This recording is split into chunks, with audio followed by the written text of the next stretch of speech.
المشكل اللي عايش فيه ماشي في زوجتك بل في داخلك.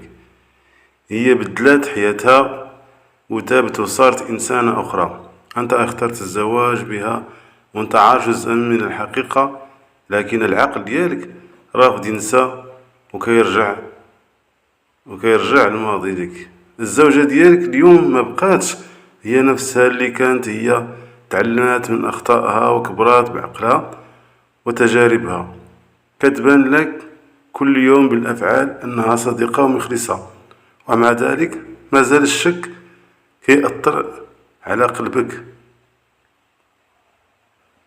الله سبحانه وتعالى كيقول التوبة من أي إنسان، ويمكن يقلب سيئات حسنات اللي يرجع بصدق. هي قالت لك بلسانها كنت صغيرة وطائشة وما حسبتهاش اليوم ظلم عنده حتى معنى.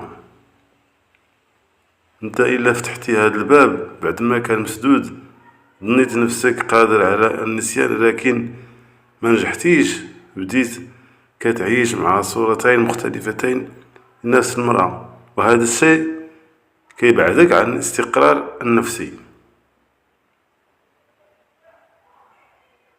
الطلاق ماشي حل ساهل كيف ما تظن، حيت ممكن تلقى نفس المشكل مع أي وحدة أخرى. المشكل الحقيقي هو عقلك اللي ما كينساش، وماشي الماضي ديالها اللي انتهى وتسد.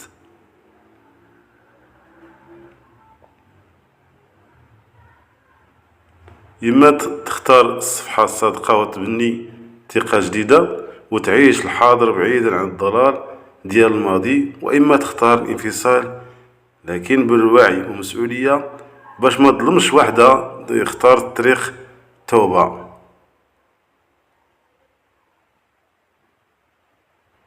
اللي خاصك تفكر فيه هو ولاد المستقبل شنو غادي يحتاجوا، مصالحة أو قصة قديمة.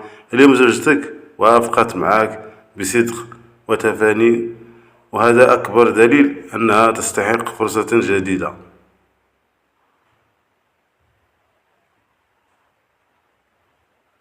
القلب اللي ما يسمحش غادي يبقى متعذب، وحتى إلا بديتي مع وحدة أخرى غادي يبان الماضي يعني الخلال المشاء في المرأة ولكن في داخلك. وخاصك تدرب نفسك على طي الصفحات نهائيا.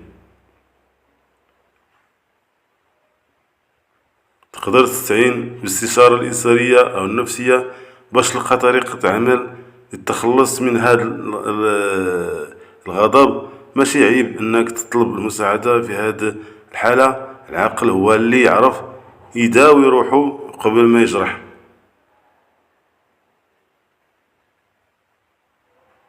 الخلاصة القرار بيدك وحدك وماشي سهل. إما تمنحها فرصة حقيقية وتعيش معها بسلام، أو تنفصل عنها لكن بلا قسوة ولا ظلم.